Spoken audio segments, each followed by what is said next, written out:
boa noite a todos. Iniciamos agora a nossa webconferência da segunda disciplina do módulo de infra, que é desapropriação e cadastramento. O professor William foi o responsável por essa disciplina, né? Nós estamos no processo de execução dela lá no nosso curso de especialização. Então, primeiramente, agradeço ao professor William pela disponibilidade de estar conosco aqui hoje de noite. E a ideia da web é o professor fazer uma abordagem complementar, além daquela feita já em sala de, né, nas nossas aulas, e ao final colocar à disposição, se quiserem conversar, trocar ideias. Então, professor William, fique à vontade, né, com uma proposta de 30, 40 minutos, no máximo, se você, né, e depois a gente deixa um espaço para perguntas. Tá certo. Bom, eu sou o William, né? Já há algum tempo trabalhando com desapropriação, né? Com cadastro, projetos de rodoviários, algum tempo trabalhando no DR. E aí, queria, né, falar parabéns para vocês que estão na especialização e minhas saudações para o pessoal que está trabalhando diretamente no DR. Bom, esse assunto, desapropriação e cadastramento, mas principalmente desapropriação, que é o geral, e o cadastramento é o específico, ele é uma dos assuntos auxiliares que seguem na engenharia rodoviária. Então, eu diria que são assuntos auxiliares de um projeto, a parte de meio ambiente e a parte de desapropriação, porque sem as licenças ambientais, sem o tratamento do meio ambiente, ou sem a terra à disposição para a obra, a gente não tem muito como fazer o projeto, executar um projeto de engenharia, executar um projeto viário. E dessa forma, eu vou tentar fazer uma estrutura que é similar à da apostila, mas ressaltando coisas que são realmente mais importantes ou são mandatórias num pensamento de desapropriação, num pensamento de execução de projeto. É muito básico, vocês conseguem perceber, é quase empírico, para você conseguir, para que seja feita uma desapropriação, e ali desapropriação está com um Rzinho na posição errada, ó céus, mas para fazer uma desapropriação ou para começar um procedimento de gestão fundiária, a gente vai precisar de 3 bases fundamentais. Saber ao certo onde fica a localização do imóvel ou dos imóveis que vão ser desapropriados,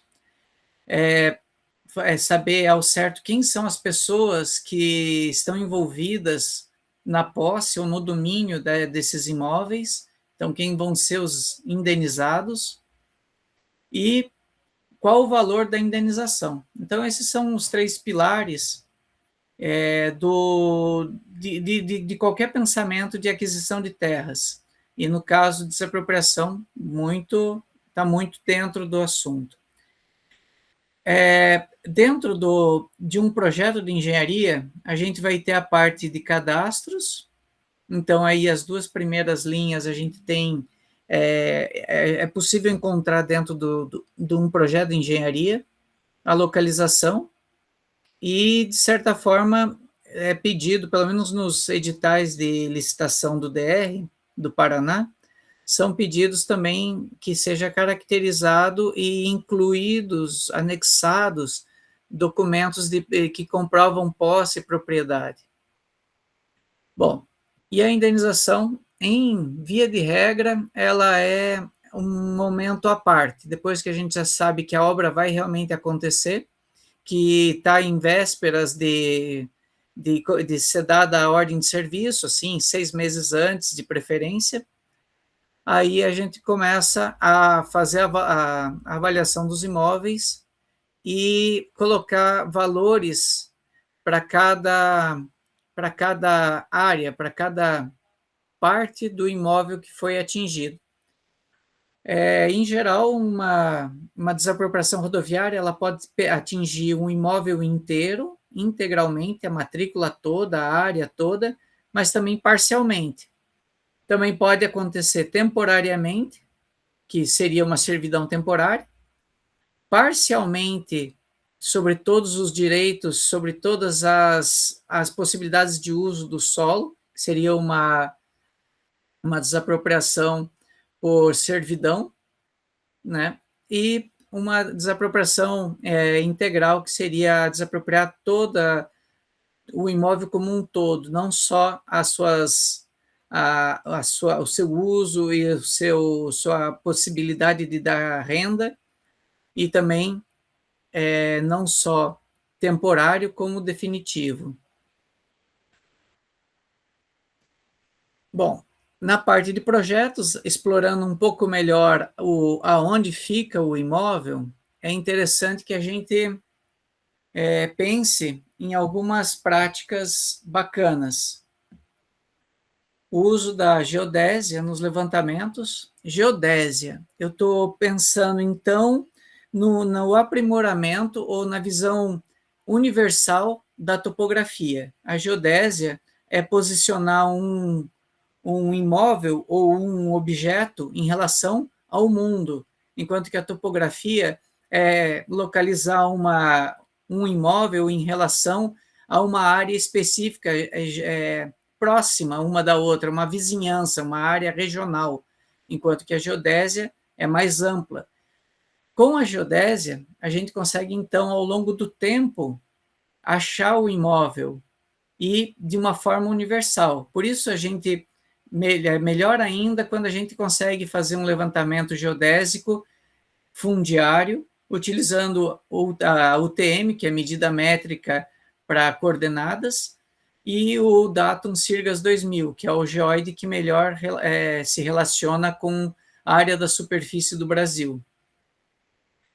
Bom, utilizar cartografia automatizada é outra dica bacana que vale a pena sempre estar inclusa dentro de termos de referência para licitação, ou quando vocês estiverem tocando uma empresa e quiserem ganhar tempo e diminuir chance de erro. Existem softwares de topografia, aí tem o Posição e o Topograph e alguns plugins que entram dentro do AutoCAD do Civil 3D, que automatizam a geração de plantas e memoriais, plantas topográficas e memoriais descritivos. A geração de plantas topográficas e memoriais descritivos é a peça final, é o ponto final para que você consiga finalizar um processo de desapropriação. Para você chegar num levantamento geodésico bacana, que consiga cadastrar de forma precisa, de certa forma, aonde ficam as divisas dos imóveis, é interessante você ter um mapa das glebas originais. O mapa das glebas originais é o mapa da divisão de uma grande fazenda em pedaços menores. E, em geral, nas regiões mais com colonização, regiões do Paraná com colonização mais recente, a gente tem várias colonizadoras, empresas pagas pelo governo do início do século ou da década de 50, que eram incumbidas de dividir grandes fazendas em glebas menores. Para essas divisões de áreas grandes é dado o nome de glebas originais. Por ali a gente gera o indicador real, e o indicador real é o código de acesso para cartórios de registro de imóveis. Então, você sabendo onde que fica qual o código do imóvel, que o cartório tem lá cadastrado, você consegue definir subdivisões desses imóveis, subdivisões ao longo do tempo, e consegue definir quem é o dono atual usando o serviço do registro de imóveis. Então, o indicador real é o código que os cartorários entendem e individualizam cada imóvel dentro do seu sistema de arquivamento cartorário. Definir faixa de largura de faixa de domínio é bem interessante, porque aqui está escrito a premissa base. Para áreas rurais, onde você tem espaço, e você provavelmente vai, no futuro, querer passar, vai querer fazer uma drenagem de uma rodovia bem feita, então você deixa ali mais 5 metros depois do offset da drenagem, não é o offset da topografia, né?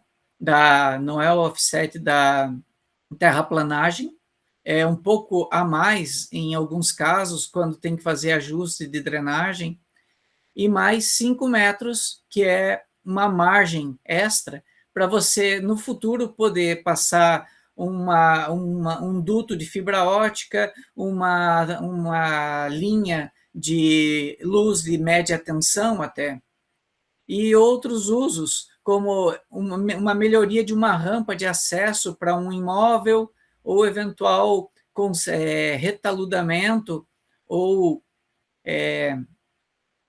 reconstrução de algum aterro. Bom, pensar os projetos de desapropriação. Vamos voltar um pouco. No caso de áreas urbanas, aí essa premissa genérica ela pode ser alterada. Às vezes, com um muro uma mureta com um pouco mais de solidez, de meio metro, você evita que um muro inteiro e que, de repente, uma casa inteira que está apoiada nesse muro seja desapropriado em área urbana. Então, dá para você ter um bom senso quanto a larguras de faixa de domínio, mas isso é interessante para que você tenha esse bom senso. É interessante que uma pessoa que tem uma visão de desapropriação converse com o gestor do projeto de engenharia, o gestor que vai fazer os cadernos de geométrico, o caderno caderno de movimentação de terras, bom, enfim. Pensar o projeto de desapropriação conforme as normas do cartório de registro de imóveis. Esse item aqui, ele é interessante porque nós temos um ponto final.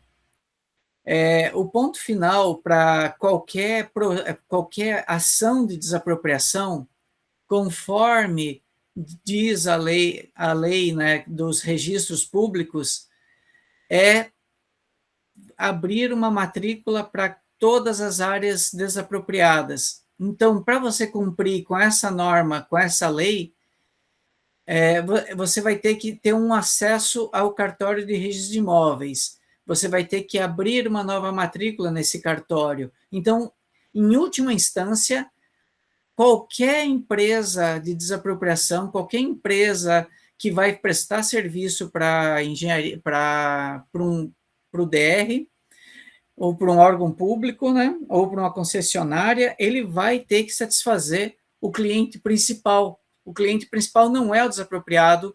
Nesse caso de desapropriação, o cliente final é o cartório de registro de imóveis. Então, parte da ideia de o que está bom para o registro de imóveis é a base mínima para fazer um edital de licitação. E aí, como eu já falei, hoje é obrigatório matricular todos os imóveis desapropriados. Hoje, porque é recente. Antigamente, a gente podia dar um outro entendimento para as faixas de domínio desapropriadas. Após as desapropriações, é importante montar uma planta com todos os perímetros realmente expropriados, porque uma coisa é você ter feito um decreto de utilidade pública, uma declaração de utilidade pública, e prever que a largura da faixa de domínio ia ser de 40 metros para cada lado.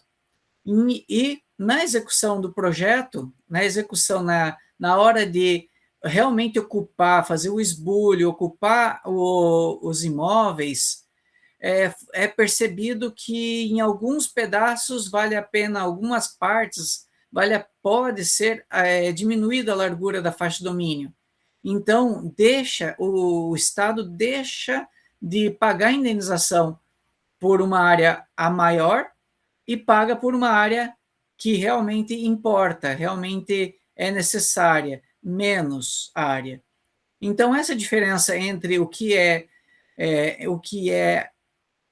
publicado num diário oficial com um decreto de utilidade pública, ele tem que ser confrontado com o as-built, que é, então, o quanto de terra realmente foi paga, realmente foi ocupada, detectando aonde que ficam as áreas que foi pago menos, foi comprado, foi adquirido menos área do que o previsto num decreto de utilidade pública. E assim, o cartorário ou no futuro alguém que pergunte qual é a largura da faixa de domínio na estaca tal até a estaca tal. Se uma pessoa inadvertidamente consulta só o decreto de utilidade pública, ele vai falar 40 metros para cada lado. E se ele for, se essa consulta tiver associada, acoplada ao mesmo, na mesma estrutura de consulta, tiver também uma planta do padrão as-built, a pessoa consegue perceber, não, calma aí, previsto era 40 metros para cada lado. Nessas estacas, foi 35, 40, 5 metros a menos na direita, da estaca tal até a estaca tal, porque ele consegue comprovar o previsto no decreto e o executado no as-built. Importante a gente ter essas duas plantas de fácil acesso na web para que não gere dúvidas jurídicas no futuro. Bom, passamos de tópico. Vamos para a segunda parte da questão do tripé, né, das três necessidades para fazer desapropriação ou gestão fundiária. Documentação fundiária. Quando a gente contrata uma empresa, a gente, gestor público, contrata uma empresa para prestar serviço para nós, para fazer um projeto de engenharia, um projeto de desapropriação, é importante a gente amarrar muito bem amarrado o que a gente quer e, de certa forma, deixar atrelado, deixar subentendido que, ou melhor, que a gente sabe que tem como oferecer os serviços que a gente encontrar as informações, oferecer os serviços que a gente está contratando. Então, saibam, quando a projetista fala que não conseguiu 80% das matrículas, é mentira. É mentira. No Paraná, não chega num nível tão alto. Quando ele fala que tem muito poceiro, provavelmente não é verdade. E existem várias fontes de informação, e depois que você percebe que a projetista consultou essas fontes de informação, teve boa vontade, aí você começa a dar crédito para essa condição especial na geografia do Paraná, essa região onde vai passar a rodovia, pode ser um caso à parte, com poucas matrículas, com áreas devolutas ou com muita posse. Mas antes, saibam que que eles podem pesquisar, os contratados, ou vocês em demanda direta, né, fazendo o próprio projeto pelo próprio pagamento do DR, né, demanda direta. Vocês podem consultar o sistema do CAR, né, que é o SICAR, o SGA do IAT, o GPI Imóveis, que é da SEAP, o SIGMINE, que é da agência, a agência que controla os direitos minerários, o SIG de urbanismo dos municípios também, para cruzamento de áreas urbanas. E eu digo ali SIGMINE porque às vezes você tem questões minerárias que afetam nos direitos de posse, nos direitos de propriedade de imóveis, diminuindo o valor do imóvel ou, às vezes, aumentando o valor do imóvel caso o próprio licenciado na agência de mineração tenha a licença de lavra e também o domínio do imóvel. Enfim, existe uma outra ferramenta muito bacana que é o portal Ofício Eletrônico. O Ofício Eletrônico é uma central de fornecimento de matrículas online.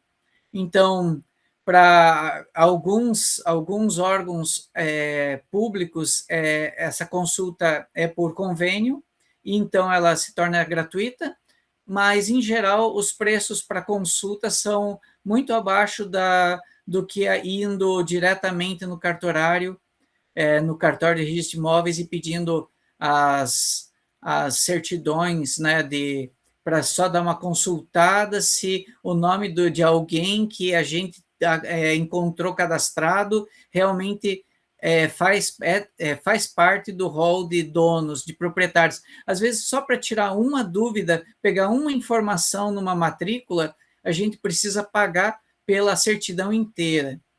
Então, esse ofício eletrônico é muito prático, ele entrega em questão de 15 segundos um PDF inteiro de uma matrícula, ou em questão de 2 dias uma transcrição de um imóvel, né, mais antiga.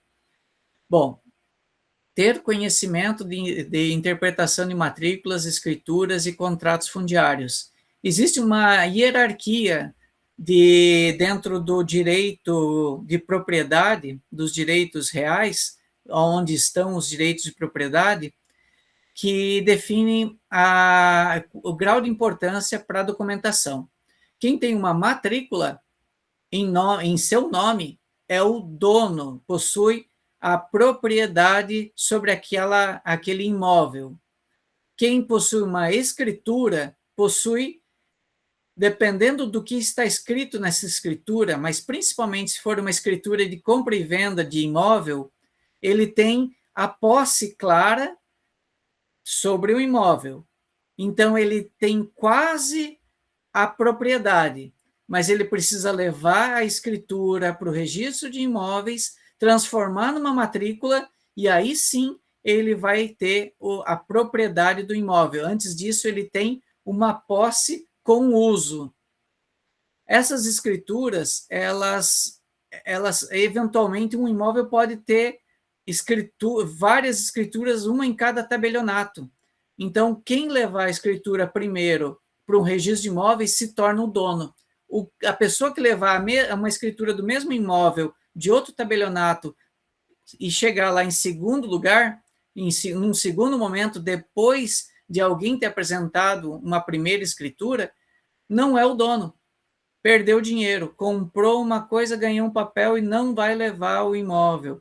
Então, numa hora de você pagar a indenização, tome cuidado. Escritura não é matrícula.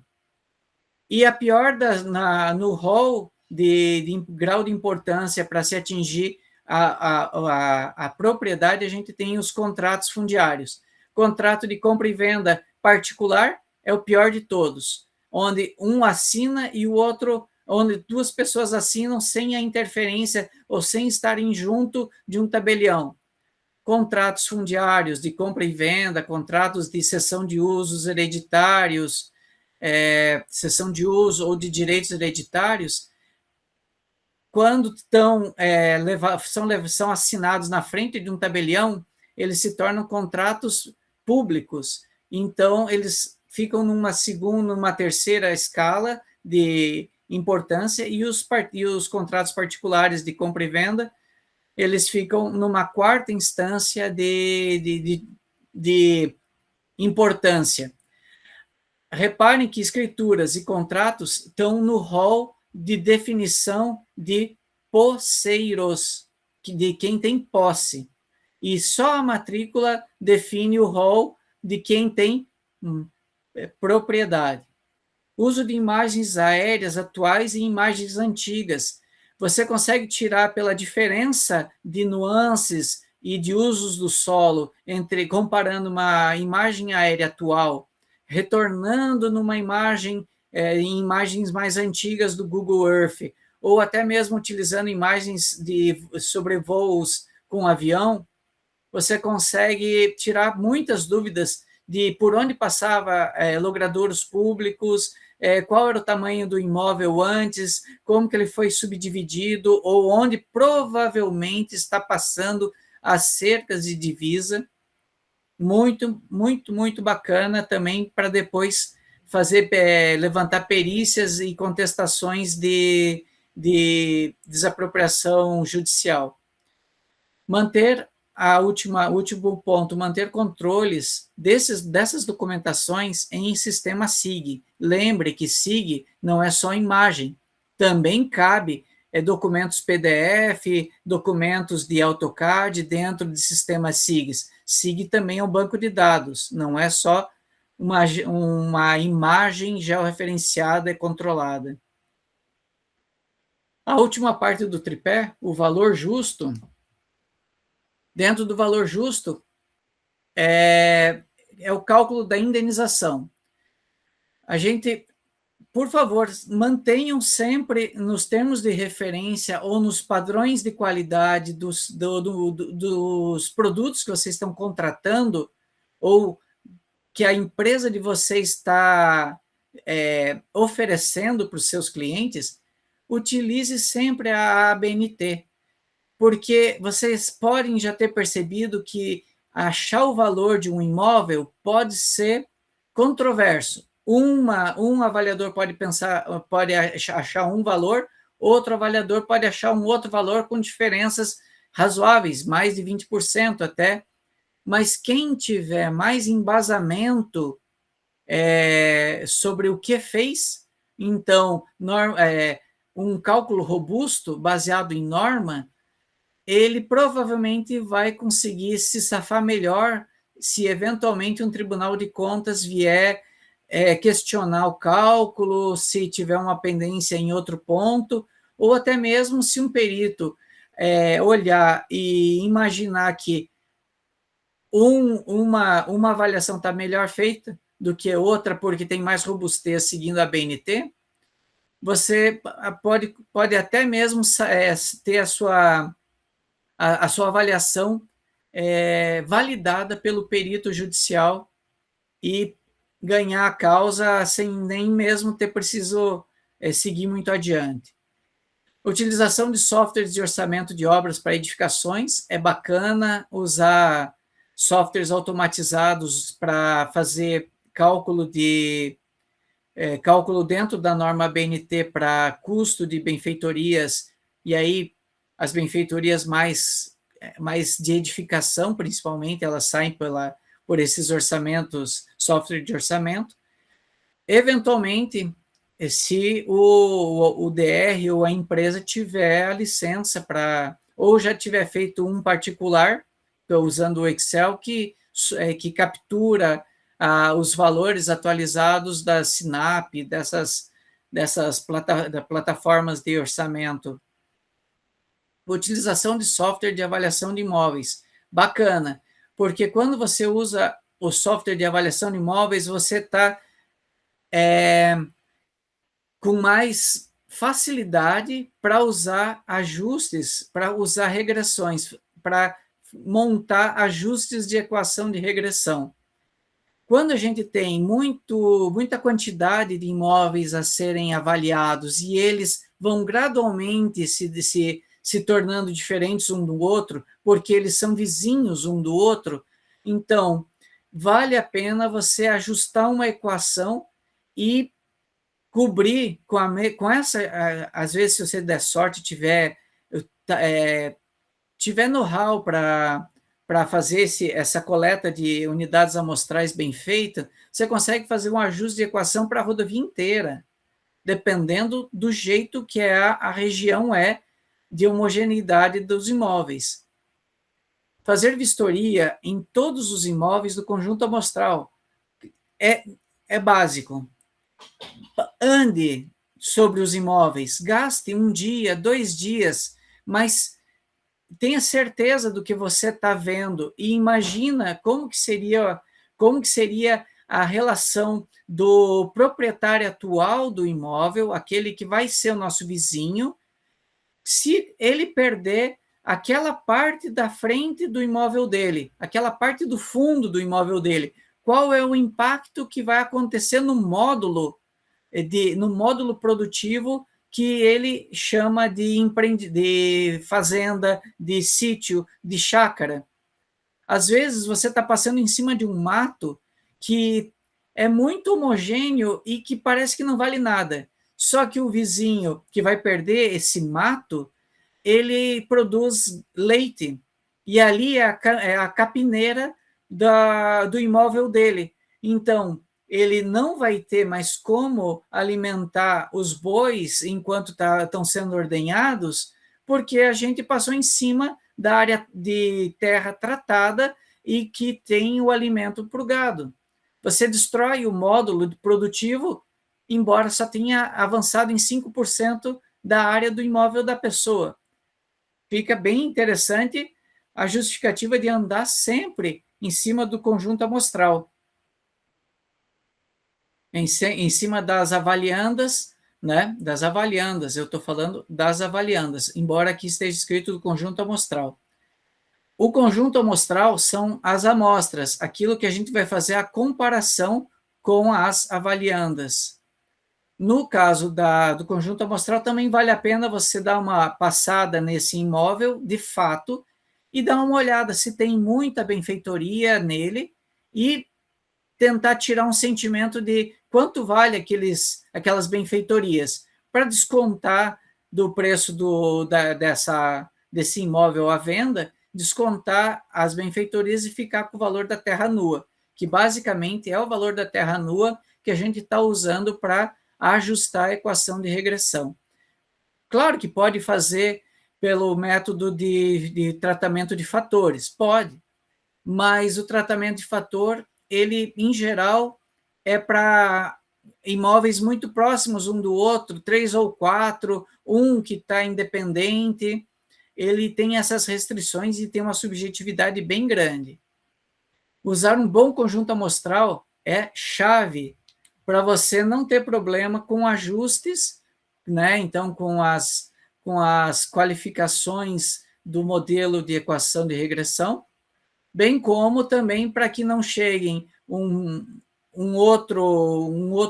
perito e destrua e tenha certeza de que esse perito vai precisar fazer uma nova avaliação porque o teu conjunto amostral não se sustenta.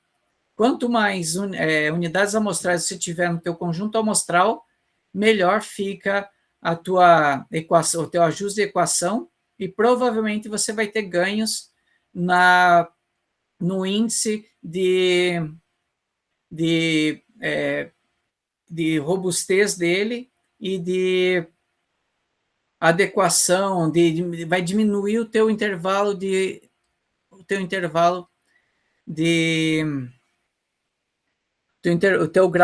vai aumentar teu grau de confiança e o teu intervalo de erro, né?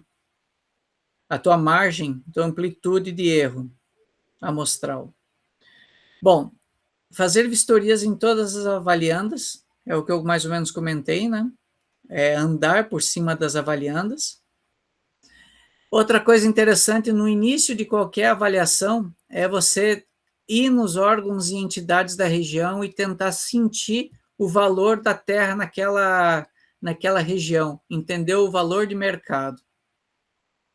E outra situação é utilizar planilhas de composição de custo de órgãos conhecidos. A SINAP, né? O próprio DR, se for para fazer a composição de custos para acessos a residências, ou quanto custa para destruir uma área que tem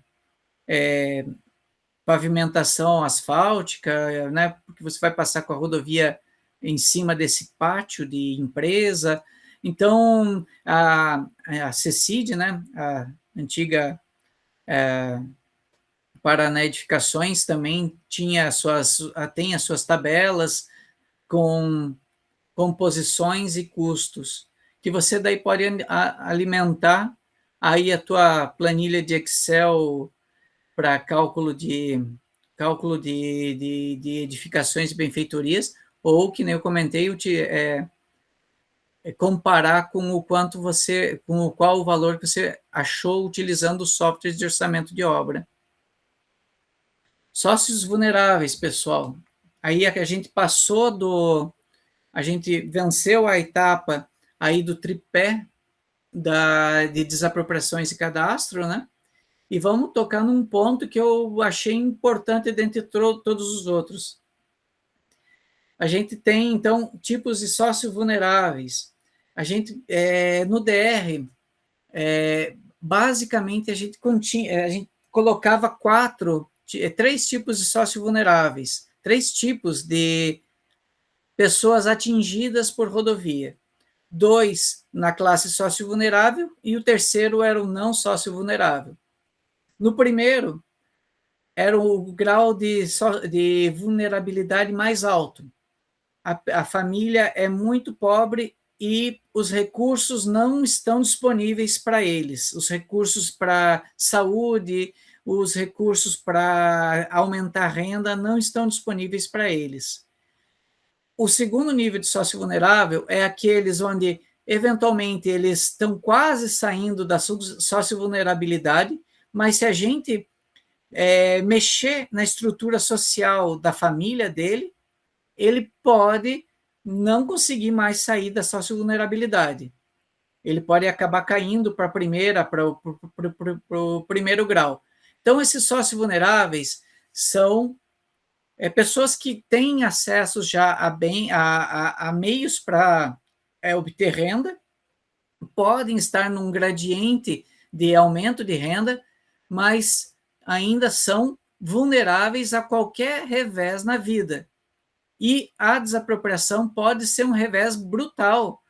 E aí a gente está causando impacto e a gente estaríamos sendo responsáveis pela perda de renda dessas famílias, né? No início de um projeto, vale a pena você, antes de ser anunciada a obra, preferencialmente antes de ser anunciada a obra, passar na região e fazer um diagnóstico, um censo, passar em todas as pessoas, em todas as áreas da ADA, né, da área diretamente atingida, ou o perímetro que a gente vai projetar como sendo de faixa de domínio, né, via decreto de utilidade pública, passar nessas áreas, cadastrar todo mundo que está lá. Se chama, então, selagem. Quantas pessoas moram na casa tal? A casa tal é desse jeito, fotografia, mini cadastrozinho com informações básicas. Então, são 5 pessoas, nenhuma dessas está para casar ou ter filho. Ok. Aí, vamos para o terceiro ponto, importância do diagnóstico social. Depois de anunciada a obra, volta e faz um cadastro rigoroso nos critérios de um assistente social, de um psicólogo, de uma equipe multifunção, e tenta capturar como que se comportam os sócios vulneráveis dessa área e qual o grau que essas pessoas se enquadram dentro dos graus de sócio-vulnerabilidade. No quarto ponto, importância da planificação das ações sociais individualizadas. Como a gente já sabe como se comporta a vida de cada família, ou no momento antes da obra e depois da obra, com a perda de alguma parte do imóvel ou da posse dessas famílias, a gente consegue, então, saber individualmente, família por família, em qual grau de sócio-vulnerabilidade eles estão, o que eles vão perder e quais são as ações que a gente precisa fazer para minimizar esses impactos. Se eles vão ser... se vai ser caso de fazer casas específicas para eles, se vai ser caso de fazer uma compra assistida, se vai ser caso de deslocar a casa que eles têm para a parte remanescente do imóvel, se é caso de entrar judicial, mesmo eles sendo sócio vulneráveis, às vezes tem problemas de documentação tão sérias que a gente precisa da ajuda do Ministério Público para desenovelar. E aí planifica todas essas informações, linha por linha. Cada linha é um sócio vulnerável, cada coluna dessa planilha é uma ação, é um custo, é uma data, e assim vai se montando um plano de ação de reintegração e executa esse plano de ação de reintegração. Mas antes, leva ao conhecimento, esse plano é levado ao conhecimento da diretoria, do órgão, para que seja validado. Pô, precisamos de 7 milhões de reais para deslocar 40 famílias. Beleza? Beleza. Então, pode executar, depois de aprovado, pode executar as ações uma a uma, linha a linha, coluna a coluna das atividades planificadas. Sócio vulneráveis, pincelada rápida. Uma brincadeira aqui, a gente tem ainda um pouquinho de tempo? Tem. Então, vamos lá. Aqui é só figuras. Estudo de caso PR-092, Rodovia dos Minérios, aqui na região de Curitiba. Então, esse aqui é o acesso ao Almirante Tamandaré, é o chamado lote 21B. Nessa figura, nessa imagem de satélite, é a imagem de satélite de uns 3 anos atrás, antes da obra acontecer. Você repara, então, que na parte onde está escrito lá estudo, tem uma região cheia de postes, ali então é a área da Copel. Na região onde está escrito PR-092, uma madeireira, uma empresa que vende madeira, alinhado com essa fábrica de móveis aí, com essa madeireira, tem um monte de casinhas, do outro lado da rodovia tem um monte de casinhas. E mais no canto direito, seguindo a rodovia, para o lado direito, você vê uma área de sombras, que faz sombra na rodovia, e um outro monte de casinhas. Então, vamos ver o que acontece. E aí, essa PR-092 com o entroncamento da PR-509. A 509 está passando por baixo do viaduto. Na sequência, essa imagem aérea da década de 80, ali vocês repararam, vou voltar um acima, que tem um Y em vermelho. Veja que o Y em vermelho serve de base para vocês verificarem aonde que vocês estão em relação à foto anterior. Não tinha nada na região, nada, nem mesmo a rodovia que passa embaixo do viaduto. Ela é posterior, a 509 é posterior a 1980. Olha que interessante ter as fotos de época, a foto aérea de época. Então, se já tinha rodovia, e se apareceu um monte de casas nessa região aqui da faixa de domínio, alguma coisa teve de ruim com a parte do gerenciamento dessa rodovia na parte do DR. A gente deixou ocupar. A gente foi conivente com eles estarem ali dentro da faixa de domínio. Vamos adiante? Aqui a gente tem o projeto, então, onde em amarelo, colado com a nova faixa de duplicação, aparece em amarelo, alaranjado, a quantidade de imóveis que a gente precisava retirar por reintegração de posse. E em azul, a gente tem uma noção de quanto de imóveis a gente teria que pagar a indenização para tirar elas. Então, em azul, as desapropriações, em alaranjado, as reintegrações de posse. Por que é importante a gente saber quem é sócio vulnerável?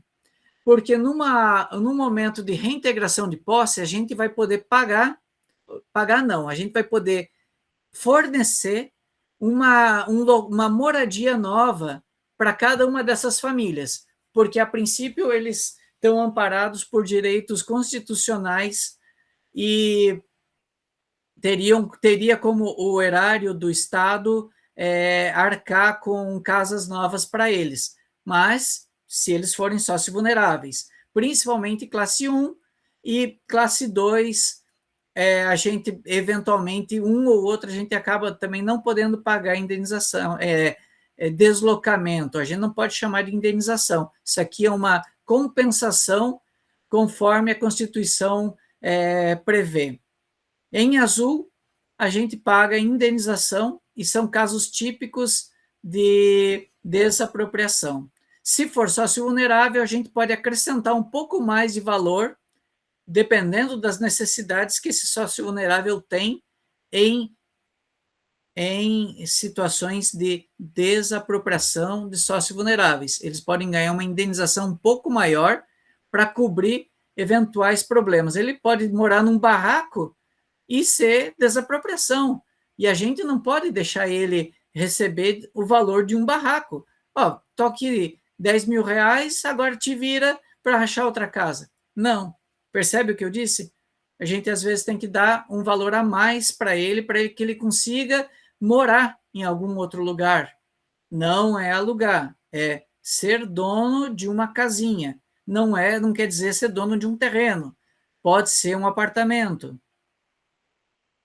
Aqui, então, a obra executada, e veja que foi limpo a parte aqui do entroncamento, mas a parte, uma outra parte, perto da curva aqui da rodovia, onde era a área sombreada da primeira foto, o DR não encarou as reintegrações de posse nessa área.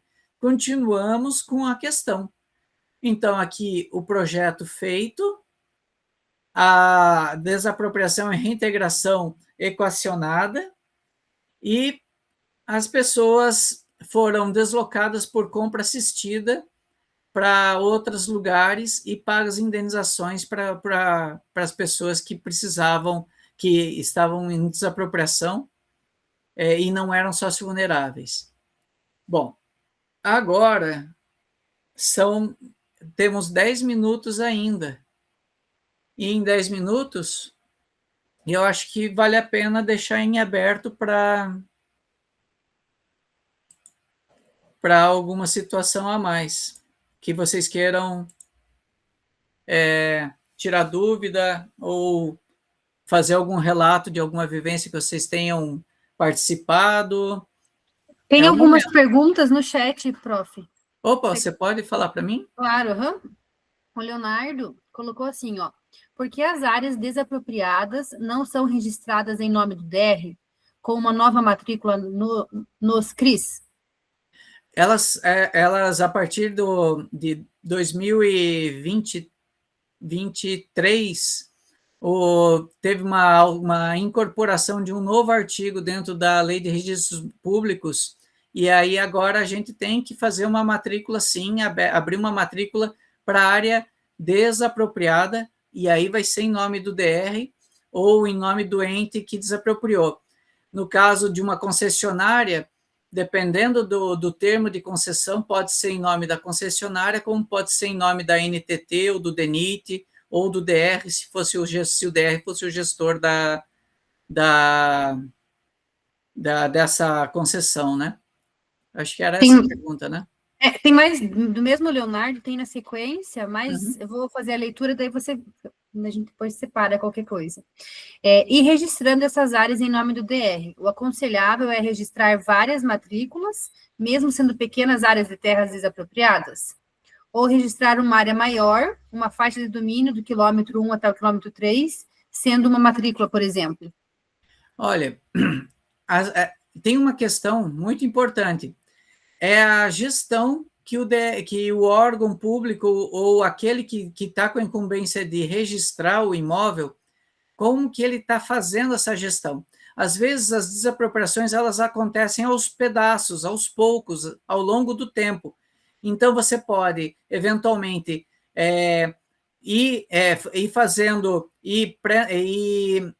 entrar em contato com o cartorário, avisar que vai ter uma quantidade grande de imóveis e fazer, em vez de 32 matrículas pequenas, você fazer, principalmente em duplicações, que elas ficam esparsas ao longo da rodovia, são extra-faixa, né? Você pode, conversando com o cartorário, falar, ó, vamos abrir umas 4 matrículas, o grupo de matrículas de março, o grupo de matrículas que a gente conseguiu documentação em abril, o grupo de matrículas de julho. E aí diminui a quantidade, mas sim, é discricionário do órgão se vai dar entrada, prenotar um monte de matrículas salteadas, ou se vai salteadas obrigatoriamente, ele vai ter que fazer se elas não tiverem ligação uma com a outra, não forem imóveis vizinhos um do outro. Vai ter que abrir para 30 metros quadrados, vai ter que abrir uma matrícula específica, porque essa matrícula não faz parte de uma outra área, entende? Bom, mas aí a gente está entrando numa especificidade bem interessante, porque cada cartorário ele vai ter um jeito de pensar. E o geral é que, sim, você pode abrir todas, se for uma implantação de rodovia, você pode abrir tudo de uma vez, se o cartorário deixar. Você pode abrir cada uma individualizada e depois pedir para que seja feita uma matrícula unificando as 32, também pode, mas cada cartorário tem uma medida, isso aí eu acho que é uma questão mais de prática, viu? E tem mais uma questão do Leonardo ainda. Se a pessoa sócio vulnerável ocupou o terreno à beira da rodovia, mas não há nada registrado em nome da família vulnerável, mesmo assim vai haver uma assistência para essa família adquirir outra moradia, seja reintegração de posse ou desapropriação? Veja, a importância de se fazer a selagem, de se fazer de se montar quem são os sócios vulneráveis de uma maneira, pelo menos quantitativa, e localizar elas em núcleos de residência, núcleos habitacionais, cada casa uma quantidade de pessoas, para que a gente consiga depois saber que não aumentou essa quantidade de pessoas sócio-vulneráveis, porque sim, o fato delas estarem ali há um ano e dia já seria base para que aquele grupo familiar pudesse ser listado dentro de uma assistência social da obra e muito provavelmente vai ter direito a uma residência, não é uma indenização. O direito de moradia dele estaria garantido. Mesmo sem documentação, desculpe, Gabriela, mesmo sem não, mas deu documentação. Para entender. Eu entendi. O fato dele viver ali, porque a posse é o uso da área, e a gente está falando sobre posse. E o Leonardo perguntou, na hora que você estava respondendo a pergunta anterior, e não seria ruim registrar matrículas em nome de concessionárias, pensando no fim do contrato? Isso não dificultaria registros e documentos em nome do Estado depois? Sim, e o cartorário vai adorar, porque se duvidar, ele vai cobrar uma taxa por cima, porque órgão, embora seja um órgão público, mas quem está vendendo é um órgão particular, entende? Uma empresa particular. São coisas que têm que estar previstas no contrato, mas às vezes a gente se atém ao preço da tarifa e não se atém a detalhes fundiários do contrato de concessão. Mas no anel de integração, que foi antigas concessões que o DR tocava, a gente tinha 2 empresas que registravam no nome delas, a Viapar e a Econorte, e as demais, elas entregavam para nós a escritura, e aí a escritura já estava em nome do DR, e a gente depois, então, levava para fazer a matrícula no cartório. Aqui no chat, ele agradeceu, Leonardo, as respostas. Temos mais alguma questão que gostaria de questionar o professor William? Boa noite, professor William. Boa noite, Gabriela, os colegas. Eu fiquei com uma dúvida, professor, durante a leitura do material, referente à indenização pela fatia de domínio.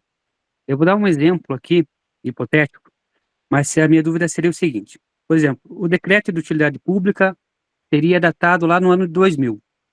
Porém, ainda não houve uma obra de duplicação ou nenhum tipo do gênero. No ano lá de 2018, houve uma duplicação onde foi utilizado, né, essa faixa de domínio, porém o proprietário não foi indenizado. Eu gostaria de saber sobre o prazo decadencial dos 10 anos, se ela é referente à data do decreto lá do ano de 2000 ou da época de 2018, quando iniciou as obras. Essa é a minha dúvida. Então, existem dois nomes técnicos no juridiquês: a decadência e a prescrição. Um decreto de utilidade pública, ela decai, ela perde seu efeito em 5 anos. Se a obra não tiver sido executada, cada decreto de utilidade pública precisa ter um objetivo. Declara utilidade pública para fins de fazer a duplicação da rodovia tal. Não fizeram duplicação em 5 anos, vai ser ponto controverso, vai ter gente que vai chegar, vai ter advogado que vai ganhar causas por conta de que se eventualmente o DR fizer uma obra no 6º ano, ou querer pagar a indenização no 6º ano, sem fazer um novo decreto, no 7º ano, para ficar melhor ainda. Fazer no 7º ano sem querer pagar a indenização, sem querer montar um novo decreto de utilidade pública, por mais que seja igualzinho ao que já perdeu o efeito. Agora, a prescrição do direito de indenização, essa é em 10 anos, e ela acontece em 5 anos para que o DR, possa pagar administrativamente, e depois de passar 5 anos da data do decreto, só o expropriado, a pessoa que perdeu a terra, que pode provocar o DR para pagar. O DR não pode ser proativo e querer pagar a indenização, não pode mais. Tem que ser uma desapropriação indireta. O expropriado que tem que procurar a justiça para fazer o DR pagar. No caso do DR Paraná, a gente não vê problema e paga tranquilamente, mesmo sendo paga, faz a caução, né, a avaliação prévia, e transita e de certa forma reconhece que ele teria direito a uma indenização, porque para nós interessa ter a matrícula, e a matrícula só vai sair com uma emissão provisória de posse, entende? Ah, entendi, professor, obrigado. E aproveitando o ensejo, pelo que o professor explicou, eu acabei levantando outro ponto. Da mesma forma lá, o decreto de utilidade pública foi no ano de 2000, falando sobre o tamanho da faixa de domínio, por exemplo, 20 metros. Certo. Nesse período, o proprietário não foi indenizado, correto? Da mesma forma, uma obra de duplicação começou lá em 2018. Essa indenização, devido à faixa de domínio, não ocorreu lá no ano 2000. Esse período lá, que iniciou da obra de 2018, o prazo começará nessa data ou foi lá no ano de 2000? Porque lá na apostila ele fala assim, o direito, né, a indenização dos 10 anos é quando acontece o esbulho da propriedade, né, onde iniciava a obra. Então, uma outra dúvida seria isso, né, referente à faixa de domínio. Ela não foi paga lá no ano de 2000, a obra iniciou no ano de 2018. Qual que é o prazo que seria válido? Lá de 2000 ou 2018? Veja, o prazo para ele requerer a indenização é a partir da data de esbulho, do fato dele ter perdido o domínio sobre o imóvel. Então, se o esbulho aconteceu 4 anos depois do decreto de utilidade pública, o decreto é de 2020, o esbulho foi em 2024, ele teria de 2024 até 2034, 10 anos para pedir a indenização. Isso? Isso mesmo, Essa professor, é a minha dúvida. Isso, essa era a minha dúvida. Certo. É interessante porque o prazo para decadência do decreto é o prazo do decreto. O prazo para decadência do direito de indenização é a data do esbulho, porque, afinal de contas, se não teve esbulho, não teve perda da posse, né, perda do domínio, né? Então, não teve efeito para ser levado à justiça, né, ou para ser indenizado. Ok, professor, muito obrigado. E aí? Alguém mais? Vai lá, Felipe, você está dormindo? Felipe Cazu Bittencourt. Se não está dormindo, liga a câmera. Está dormindo. Adriana, está dormindo? A Adriana, nossa prof. Auxiliar, está aqui do lado. Então não está dormindo. Mas ela está aqui, ela está do meu lado.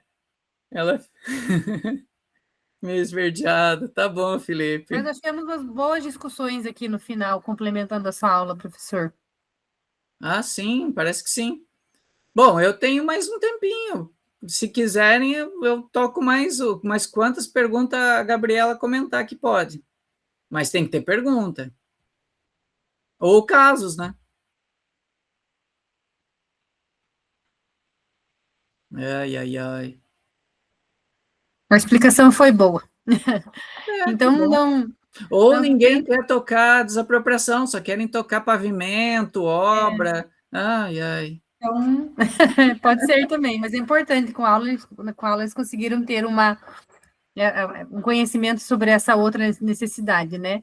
Então, eu agradeço, professor William, a tua presença, pela disposição de dar aqui a aula e, né, caso os alunos tenham alguma dúvida, podem entrar em contato com a professora Adriana, que é a prof. Auxiliar, que sempre passa para nós, eu converso com o professor William e a gente resolve as situações.